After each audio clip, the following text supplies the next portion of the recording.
On a stormy night in a small diner, a weary waitress overhears a conversation that could shatter an empire. She kneels to pick up a fallen fork, only to catch the venomous whisper of betrayal, a scheme to drain a millionaire's fortune and destroy thousands of lives. Terrified yet unshaken, she risks everything to speak the truth. But the very next morning, her world is turned upside down when a sleek supercar stops in front of her crumbling apartment. What secret has she stepped into, and why has her courage made her a target? Rain slicked the windows of the Silver Spoon Diner, turning the neon sign into a trembling ribbon of red that bled across the glass. Sophie Ramirez moved in a steady rhythm from counter to booth, balancing chipped mugs and a stainless pot of coffee that kept hissing like an old radiator. The diner smelled of bacon fat and burnt sugar. The clock over the grill ticked like a metronome for the tired and the hopeful. Every shift felt like a marathon she never trained for, but tonight the air carried a strange weight, as if the rain had washed something loose and left it waiting at the door. Sophie knew people the way a sailor knows currents. She could read a table in seconds. First dates telegraphed themselves through nervous laughter and napkins folded into perfect squares. Breakups arrived as silence so heavy it bowed the salt shaker. The regulars were her chorus. Mr. Green with his crossword and dry rye toast. The Miller family with 2 kids who always split one chocolate shake and argued about the cherry. And Sophie herself, 24, stuck between the life she had and the life she owed, paying her late mother's debts and saving for her brother Mateo's community college tuition, one small tip at a time. The bell over the door rang and 2 men stepped inside who did not belong to any of her categories. The first held the door for the second without looking to see if anyone noticed. He wore a charcoal sweater and dark jeans that fit like they had been made for him, not loud, not flashy, only precise. Streaks of silver threaded his hair at the temples, and there was a set to his shoulders that spoke of long decisions and lonely mornings. He glanced at the rain, then at the room, then at Sophie. The look was direct but unhurried, and his tired smile reached his eyes. Daniel Whitmore, she would learn. A name with the weight of a building's brass plaque. The second man arrived in a louder register. Victor Hale's suit was too sharp for a neighborhood like this, the fabric shining under the fluorescence like a polished blade. He clapped Daniel on the back as if they were on a stage. His grin was bright and empty, and his eyes moved the way the neon flickered, always searching for a place to land. Sophie slid menus onto the table in the corner booth and lifted her pen.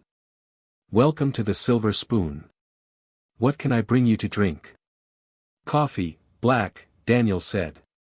His voice had a low calm that fit the sweater and the eyes. "Make it 2, Victor added, all brightness. "Just coffee will be perfect, sweetheart." The word hit with the practiced thud of a thrown coin. Sophie's smile held. 2 black coffees. "I will be right back."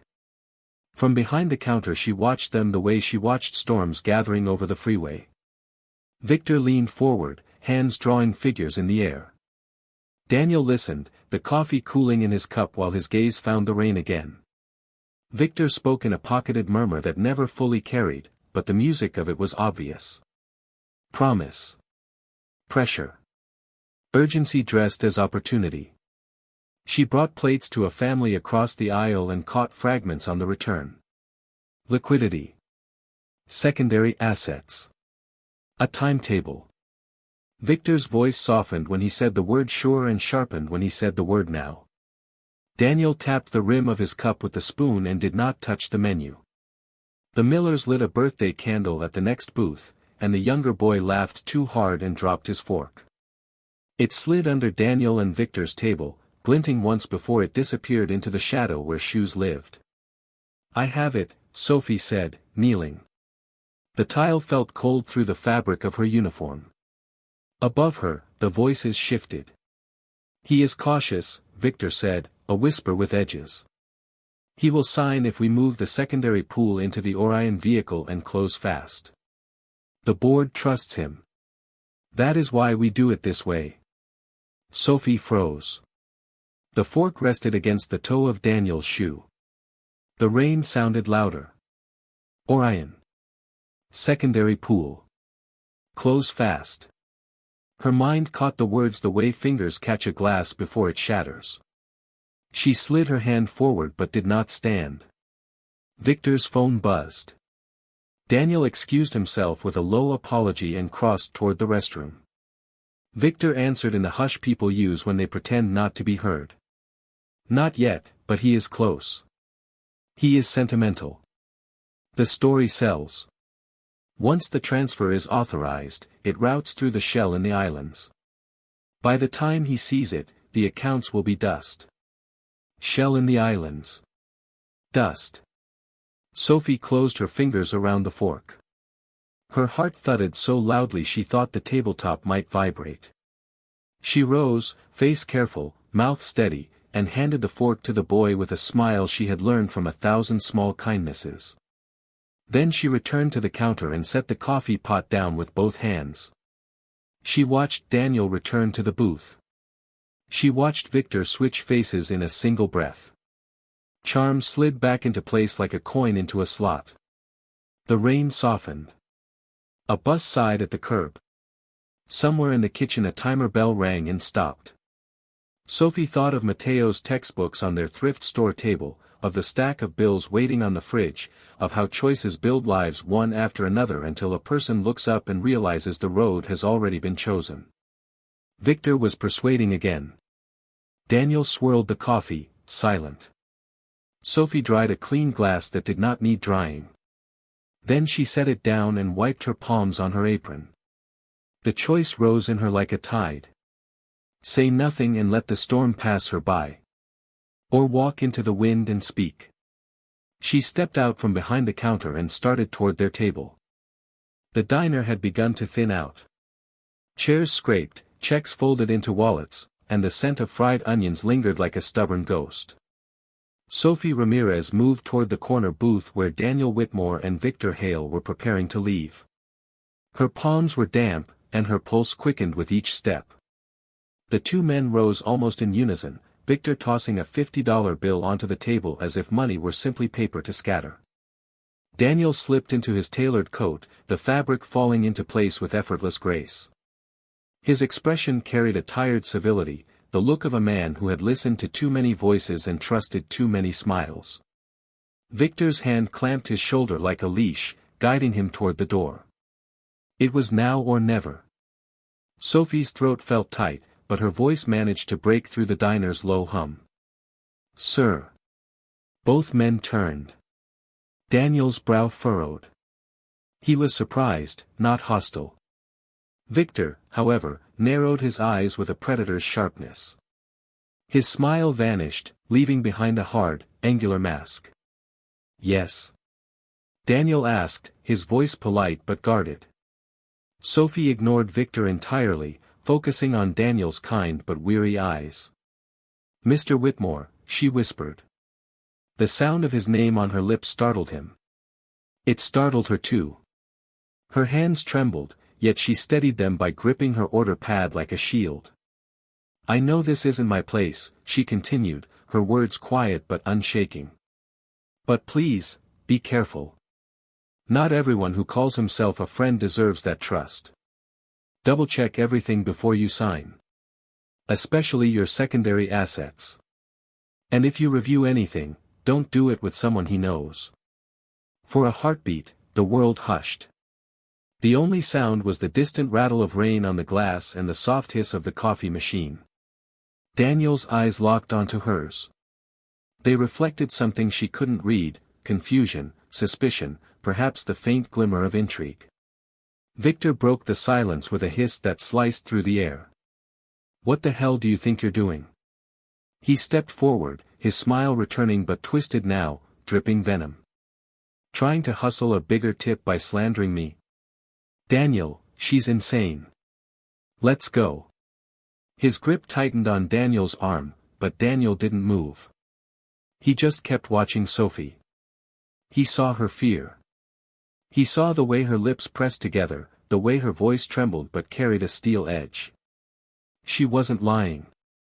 She wasn't angling. She was terrified, and yet she was still speaking.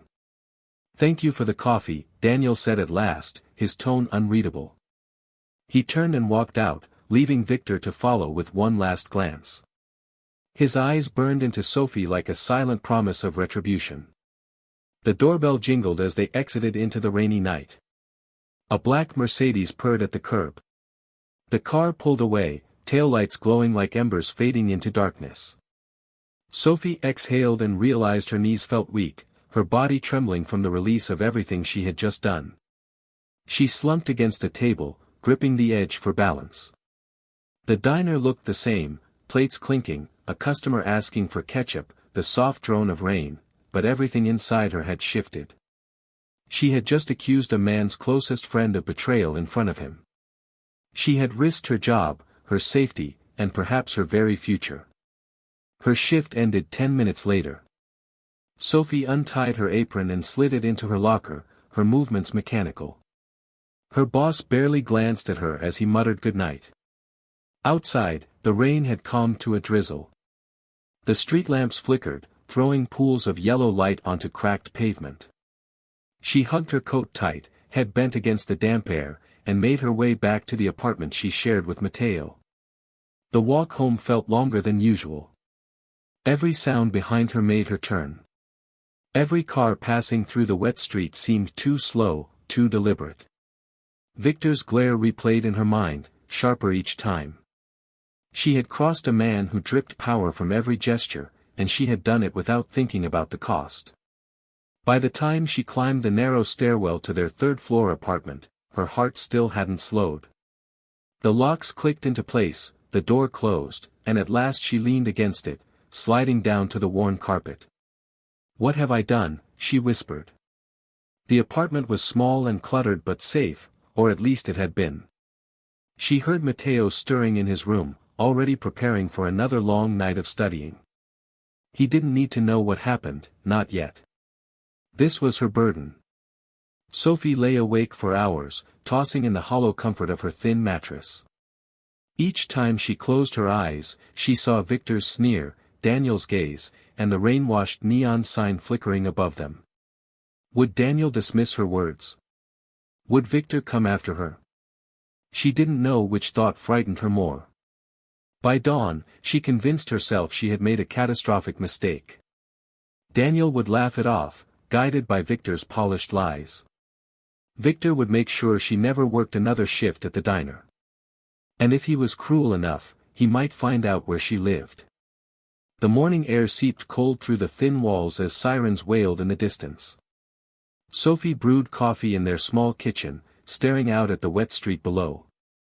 Matteo appeared, backpack slung over one shoulder, and raised an eyebrow at her pale, tired face. "You look like you wrestled a ghost all night," he said gently. "Something like that," Sophie replied, forcing a smile. She couldn't tell him. Not yet.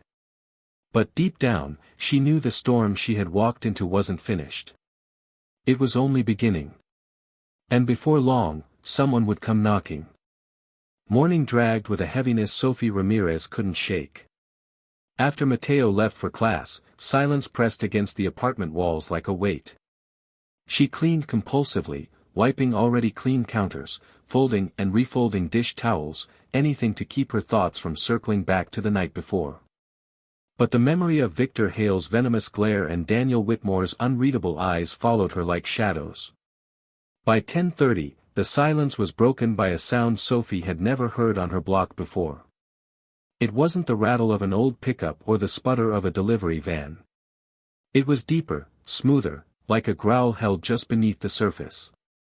She froze, sponge in hand, as the sound grew louder and then cut off directly in front of her building.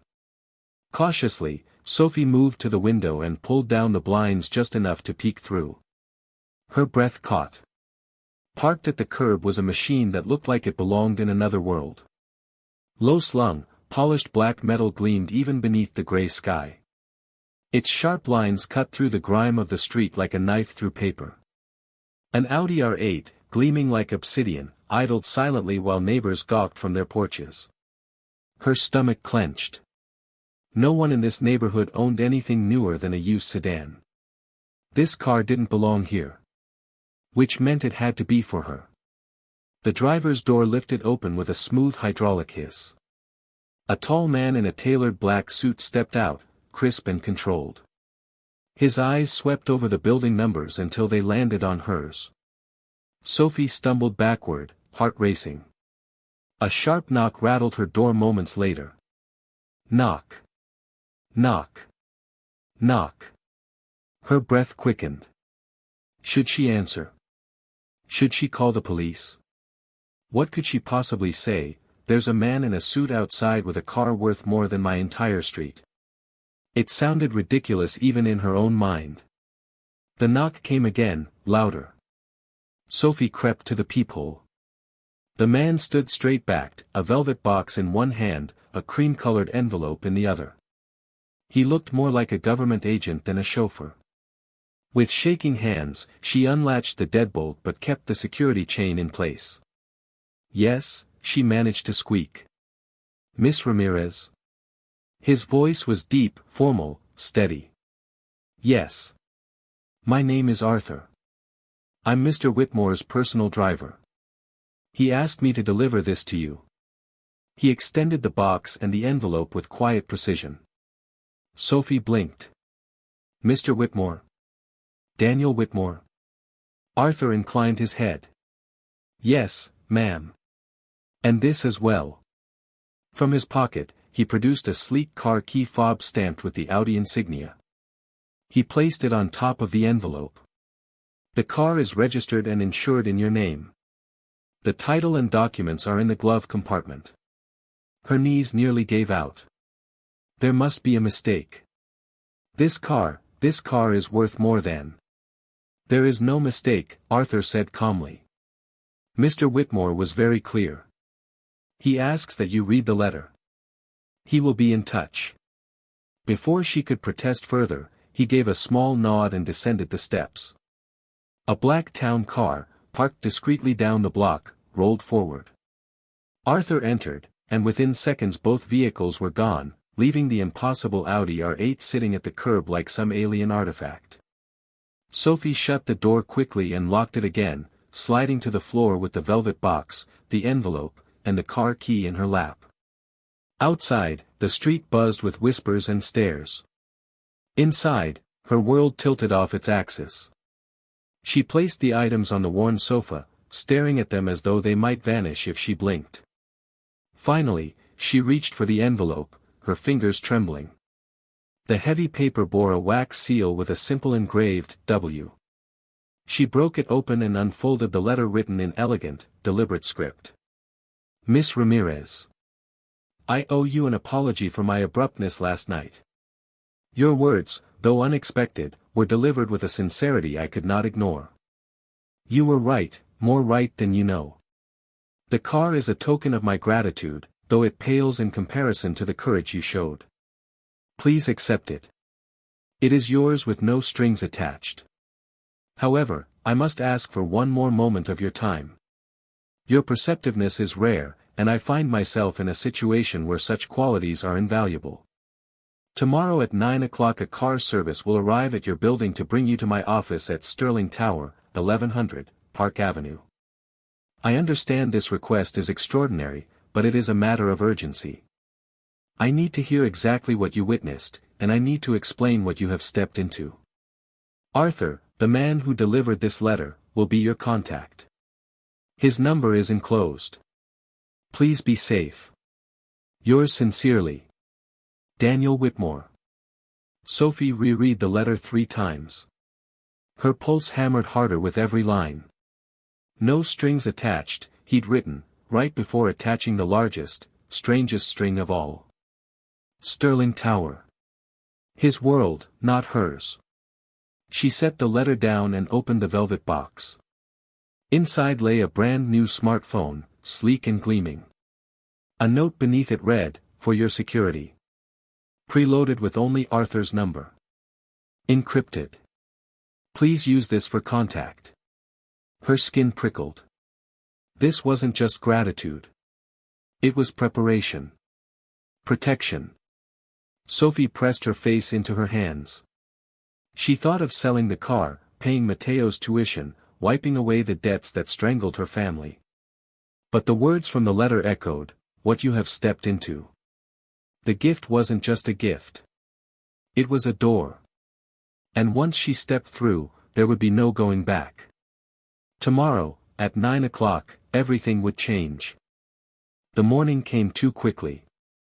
Sophie Ramirez had slept little, her dreams restless, filled with the roar of engines and the echo of Victor Hale's cold, promising stare. She stood before her closet, staring at clothes that suddenly felt like costumes from another life. Diner uniforms, faded jeans, t-shirts worn soft by too many washes.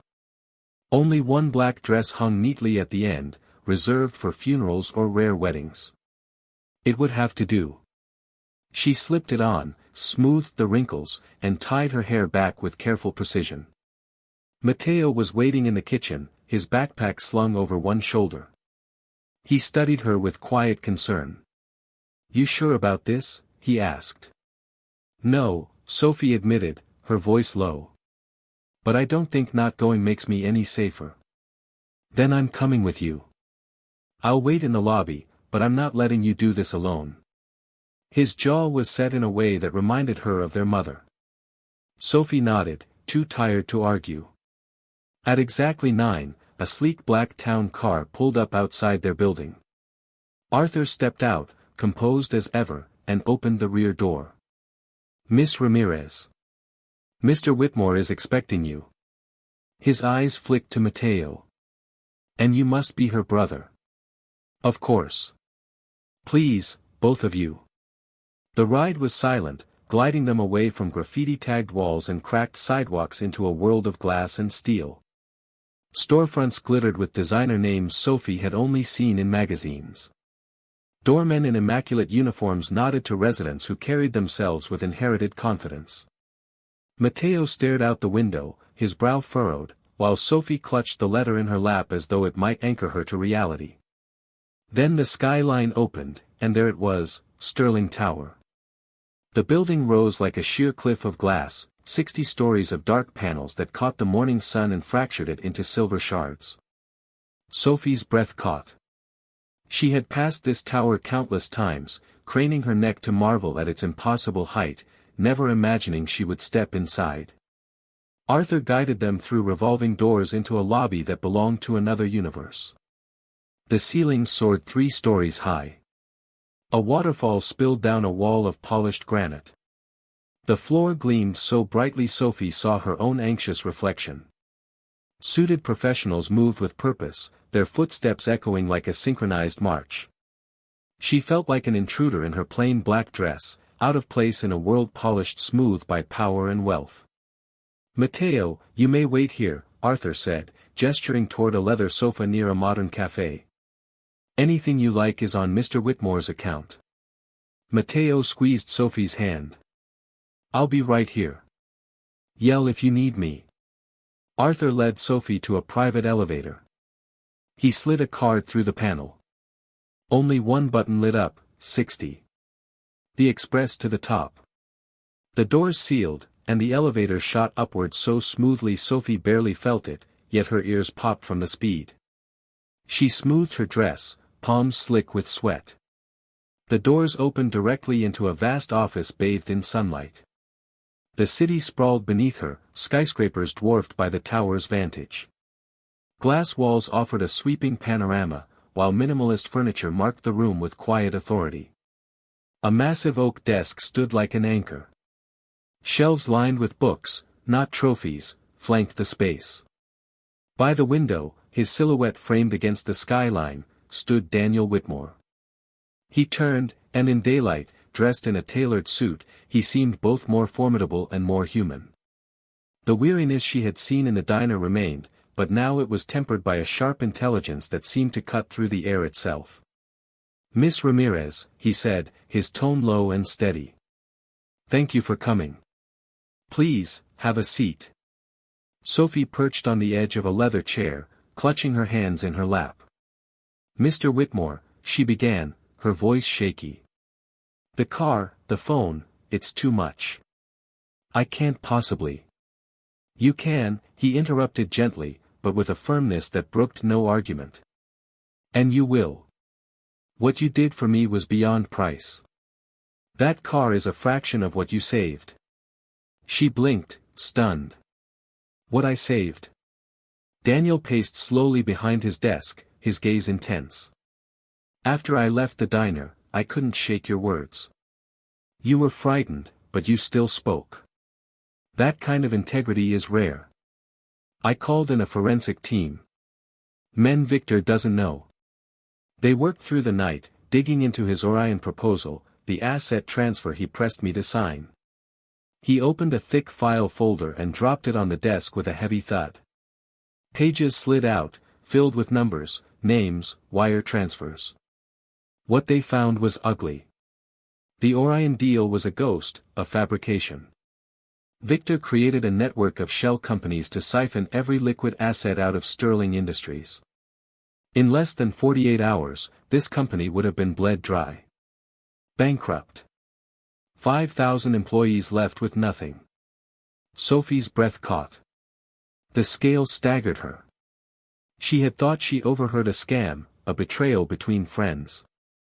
She hadn't realized she had stumbled into a plan to hollow out an empire. Daniel's voice dropped to a whisper. Victor has been my friend for 20 years. I stood beside him at his wedding. He is godfather to my daughter. And all that time, he sharpened his knife. He closed the folder with finality. You didn't just warn me about a bad deal, Sophie. You saved thousands of lives from ruin. Her mouth went dry. Gratitude and terror twisted together. She wanted to feel relief, but his eyes carried something darker, something unfinished. That's not why I brought you here, Daniel continued, his tone hardening. Because Victor knows the game is up. He vanished this morning. His office cleared. His apartment empty. He's gone.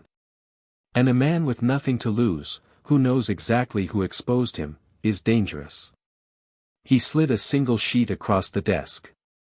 Sophie leaned forward, her stomach churning as she read the transcript. A call made at dawn.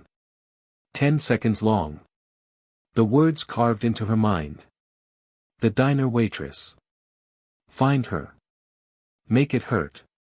Her blood ran cold. She clutched the edge of the chair to steady herself. For the first time since last night, Sophie realized the truth, she hadn't simply warned a man. She had painted a target on her own back. Sophie Ramirez stared at the paper on Daniel Whitmore's desk until the words blurred. The diner waitress. Find her. Make it hurt. Each syllable pressed into her mind like a brand. Her throat tightened, but she forced herself to breathe, her hands gripping the armrests of the chair so she wouldn't tremble in front of him. Daniel's expression was grim, his voice weighted with both fury and regret. I am deeply sorry for bringing this danger to your door. When I sent Arthur yesterday, it was not only to thank you. It was to move you into safety. That car, that phone, they were not gifts alone. They were lifelines. Disguised as luxury, but designed to protect you. The realization hit Sophie like cold water. Her sanctuary, her small, run-down apartment, was gone. She could never go back. The first place Victor Hale would look was her street, her door, her brother. Her pulse quickened as she thought of Mateo waiting downstairs, oblivious. Your brother is safe, Daniel continued, reading the panic in her eyes. I had a security team shadow him from the moment he left this morning. They will remain with him until this is over.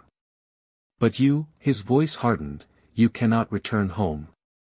Not for a moment. Sophie leaned back, dizzy. Her entire life had shifted in less than 2 days. She was no longer just a waitress balancing plates and tips. She was the loose thread Victor wanted to cut. What happens now? She whispered. Now, Daniel said, straightening, we fight back. He pressed a button on his desk phone. Moments later, the door opened and a tall, broad-shouldered man entered. His presence was calm but commanding, his eyes sharp as steel.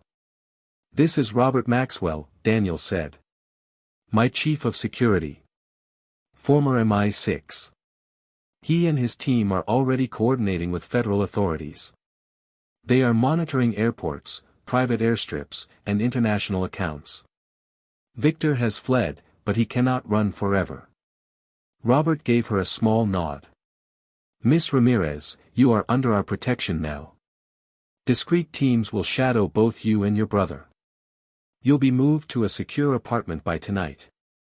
Nothing happens without my knowledge.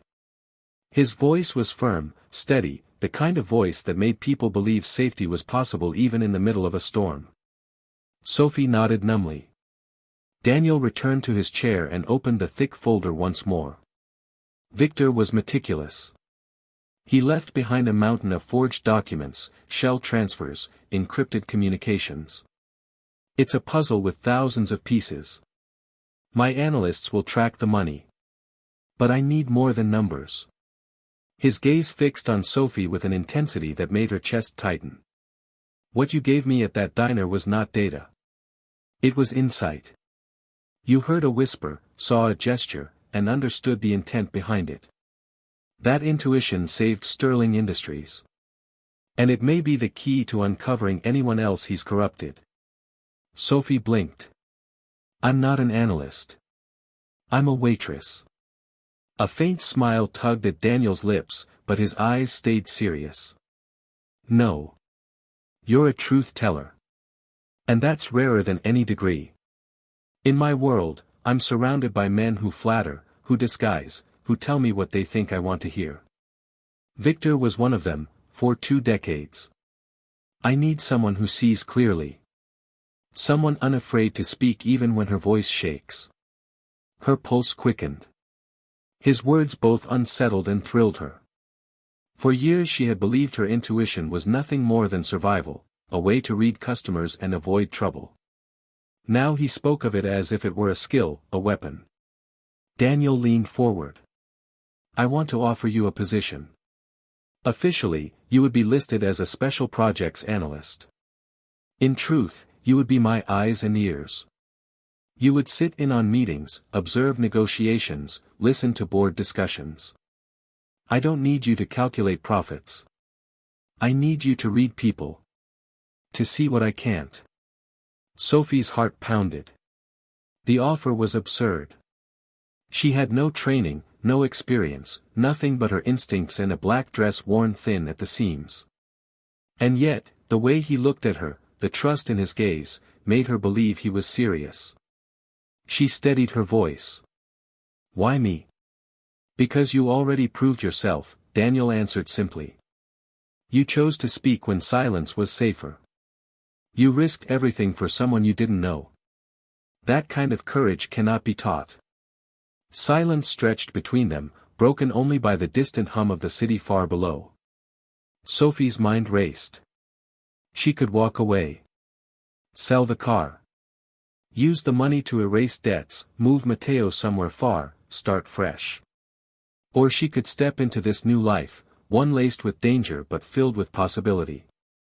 She thought of her mother, who had faced her illness with dignity, who had taught her that doing what was right often cost the most. She thought of Mateo, who deserved a future brighter than hers. And she thought of Victor Hale, a predator who would never stop until someone forced him to. Sophie lifted her chin. If I say yes, what happens to me? Daniel's eyes softened. Your debts will vanish. Your brother will be protected. You'll be taught everything you need to know, finance, corporate law, strategy. But more than that, you'll be part of rebuilding what Victor tried to destroy. You'll matter in ways you never imagined. The enormity of it pressed down on her, terrifying and exhilarating all at once. Her old life was gone. Ahead lay 2 paths, safety and anonymity, or risk and meaning. Her decision sat on the edge of her lips. The office stretched quiet around them, the city glinting far below, while Sophie Ramirez sat frozen in the leather chair. Her hands twisted together in her lap, her mind a whirl of fear and possibility. Daniel Whitmore's words hung in the air like a door left ajar. A choice waited on the other side. He leaned forward, resting his clasped hands on the desk. You don't need to answer now. If you wish, Arthur will take you and your brother to the secure apartment, and you can vanish until Victor Hale is caught. The car remains yours. The phone remains yours. You'll be safe. That's one path. Sophie swallowed hard. And the other? Daniel's eyes locked on hers. The other path means stepping into this world beside me. You would be my confidant, my witness, my observer. It is not a role I give lightly. It means risk, yes, but also purpose. Your instincts saved me once. They could save this company again. Her breath caught. She had lived her entire adult life reacting to the weight of bills and debts, navigating chaos just to survive. The thought of choosing something, choosing it because it meant something, felt as alien as the luxury car now parked in her name. A small knock on the door drew her back. Robert Maxwell entered, a tablet in hand. His voice was low but steady. "Sir, we've traced Victor's initial transfers. Cayman Islands, Luxembourg, Singapore. He's moving fast. But he made calls too. Encrypted, difficult to trace. We're widening the net." He inclined his head toward Sophie. "Which means his threat against her is active." Daniel nodded once. "Increase surveillance on her brother. Double the team." "Yes, sir." Robert gave Sophie a reassuring glance before leaving. The door closed, but the words lingered. His threat against her is active. Her pulse quickened. Victor wasn't just gone, he was out there, somewhere, thinking of her. Waiting. Daniel broke the silence. "You asked me what happens if you say yes. I won't lie to you. It will not be safe. You will sit in rooms where lies are currency. You will become a target for anyone who discovers your true purpose. But you will also hold a power few ever do, the power of truth. And truth can dismantle empires." Sophie's chest tightened. She thought of Matteo, his shy smile when he told her about acing his calculus exam, his dreams of a future brighter than the one they had inherited. She thought of her mother, who had once told her that courage wasn't the absence of fear but the decision to stand in spite of it.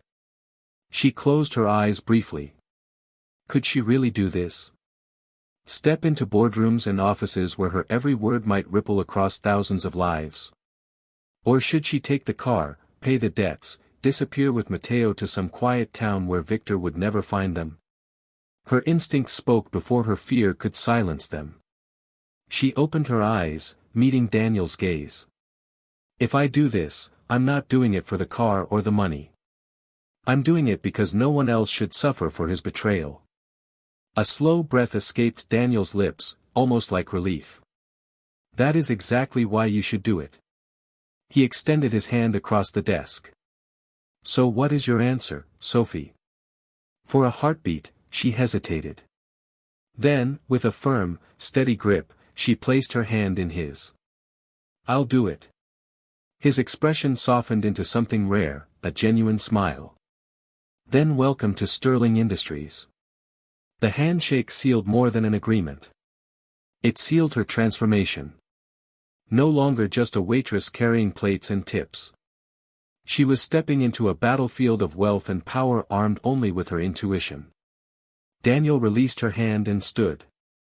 "Arthur will escort you and your brother to your new residence. It's fully furnished, monitored 24 hours a day. Robert will brief you this evening on security protocols. Starting tomorrow, you'll shadow me. Meetings, negotiations, board reviews. You'll watch, you'll listen, and you'll tell me what you see." Her stomach fluttered with a mix of dread and anticipation. "And if I make a mistake?" "Then you learn," Daniel said simply. "I don't expect perfection. I expect honesty." Arthur reappeared in the doorway, ready to escort her out. Sophie rose, still clutching the letter and phone as if they were talismans against the storm. Before she left, Daniel spoke once more. "One more thing." His eyes flicked to the simple black dress she wore. "That's the same one from the diner, isn't it?" Heat rushed to her cheeks. It's the only one I have for things like this. I recognized it. His expression was solemn. Don't ever get rid of it. Let it remind you where this began. A Tuesday night, a cheap diner, and a woman who chose courage over silence. The words sank deep, rooting themselves inside her. She nodded, unable to speak, then turned to follow Arthur. As the elevator descended, her heart pounded. Her old life had ended the moment she warned Daniel in that diner. Now, a new one had begun. And the storm Victor Hale had unleashed was still circling, waiting for its chance to strike. 3 weeks blurred into 3 months, each day folding into the next like pages in a book Sophie Ramirez never imagined she would be reading.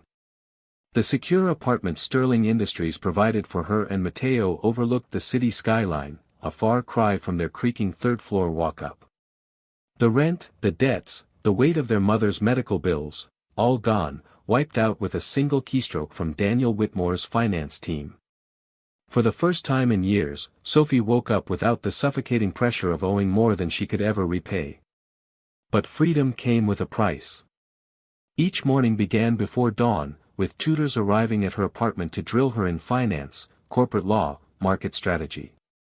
She had always thought of herself as an average student, someone who scraped by on intuition and grit, but under the relentless guidance of Sterling's chosen experts, something new began to surface.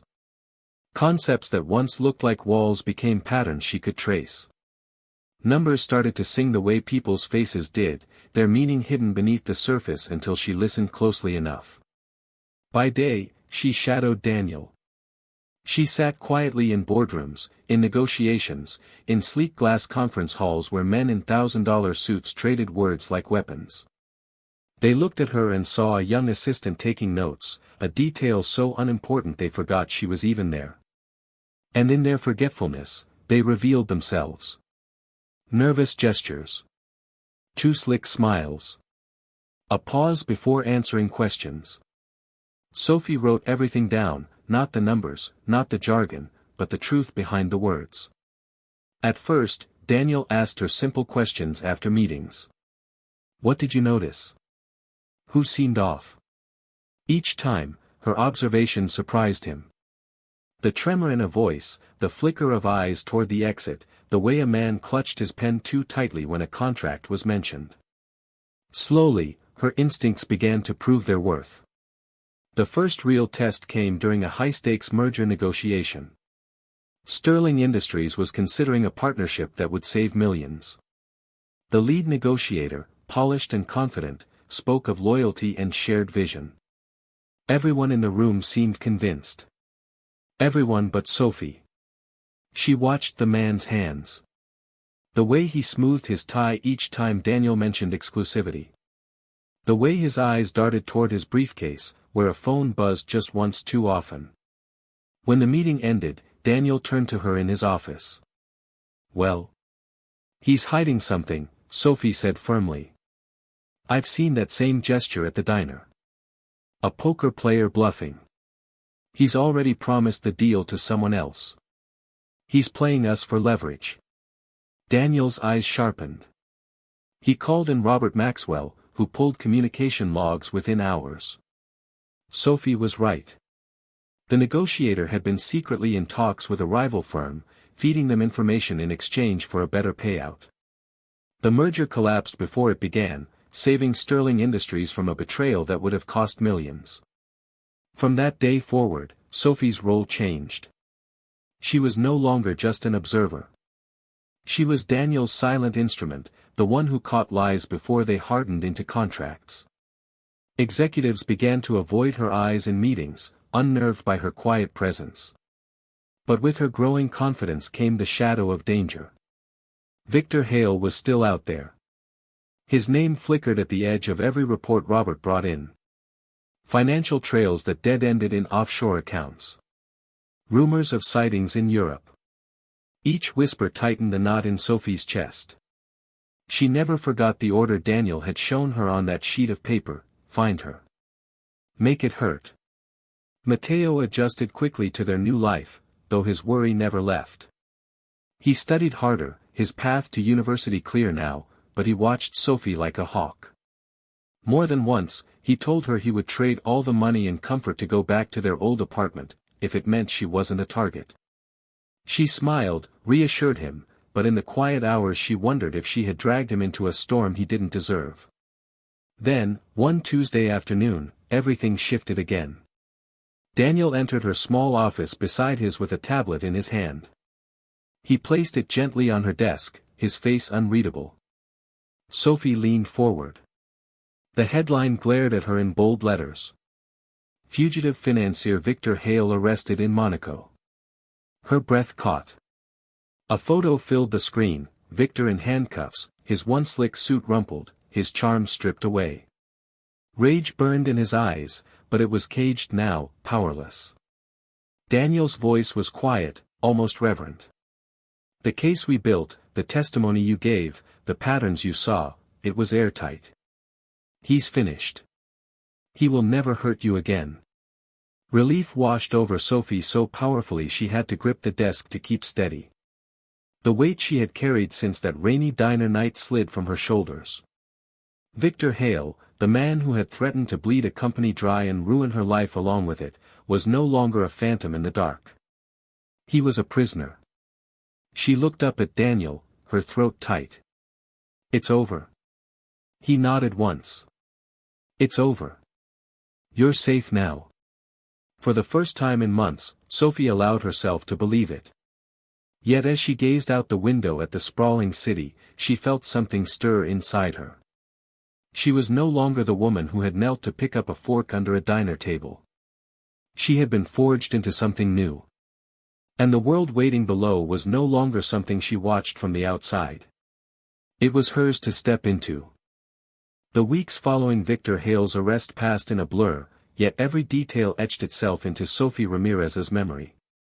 Sterling Industries had survived what could have been its annihilation, and she had become an unlikely part of its salvation. News outlets splashed Victor's downfall across headlines, his mugshot a stark contrast to the polished predator who once sneered at her in the diner. The world saw him as a disgraced financier, but Sophie knew the truth: he had been a traitor hiding in plain sight, sharpened by greed and arrogance. Inside Sterling Tower, Sophie's life shifted further. Her role as special projects analyst evolved into something both more subtle and more powerful. She sat quietly in boardrooms, unnoticed at first, until her observations became whispers Daniel Whitmore acted upon. Executives who had once dismissed her as an assistant now avoided her gaze, uncertain of what she might notice. And she did notice, every nervous glance, every forced laugh, every handshake that lingered too long. Daniel relied on her now in ways that startled her. After meetings, he would close his office door and lean across his desk. "What did you see?" And she would tell him, not about balance sheets or percentages, but about the cracks in people's masks. She spoke of fear, overconfidence, lies hidden in pauses. Each time, his nod confirmed she had become something Sterling Industries had never seen before, a truth-teller seated beside its leader. Matteo thrived as well. Freed from financial pressure, he dove deeper into his studies, his professors praising his talent in mathematics. At night, he would sit across from Sophie at their kitchen table in the secure apartment, his textbooks open, his grin brighter than she had seen in years. "We're going to be okay now," he said once, and Sophie realized he finally believed it. For the first time, she did too. But not everything changed. Sophie refused to let the new suits and the polished office erase where she had come from. The black dress she had worn to the diner that night remained carefully hung in her closet. It was worn, its fabric thinning, but Daniel had been right, it was a reminder. A reminder of who she was before the skyline, before the Audi, before Sterling Tower. One evening, 3 months after Victor's arrest, she stood in Daniel's office, watching the city lights flicker on like stars against glass. She no longer fidgeted with her hands or shifted nervously. She stood tall, poised, her presence quiet but undeniable. Daniel joined her at the window, his reflection lined with both strength and weariness. "You've changed," he said softly. Sophie shook her head. No. I'm still me. I just, finally know what I can do. He studied her for a moment, then gave a rare, genuine smile. That's the difference between survival and living, Sophie. You're not just surviving anymore. The words settled over her like a mantle, heavy but comforting. She thought of that rainy Tuesday at the Silver Spoon Diner. She had been exhausted, drowning in debt, clinging to routine. Yet in a single moment, kneeling to pick up a fork, she had chosen to speak. That act had rippled outward, reshaping her life and saving thousands of others from ruin. Victor Hale was gone, locked away, but his shadow had forged her into steel. Daniel Whitmore was no longer just a millionaire saved from betrayal, he was her ally, her mentor, perhaps even something more in time. And Sophie Ramirez was no longer just a waitress. She was part of something larger, part of a future built not by luck, but by the courage to tell the truth. As she gazed out over the glowing city, Sophie felt no fear, no doubt. Only a quiet certainty, steady and unshakable. Her life had not been rewritten by wealth or power, but by a choice she had made in the humblest of places. The fork had clattered. She had listened. She had spoken. And because of that, everything had changed. Her new life was only beginning. This story reminds us that even in the most ordinary places, one act of courage can change the course of lives. Speaking the truth, even when it is risky, may protect not only yourself but also countless others. Integrity, bravery, and compassion can shine brightest when the stakes are highest. This is a fictional story, written to feel realistic so that its lessons may be reflected upon and carried into our own lives. Any resemblance to real people, places, or events is purely coincidental. Thank you for watching and listening to this story. If you enjoyed it and found meaning in its message, please let us know your thoughts in the comments. Don't forget to like this video, share it with friends who love meaningful stories, and subscribe to the channel so you never miss the next one.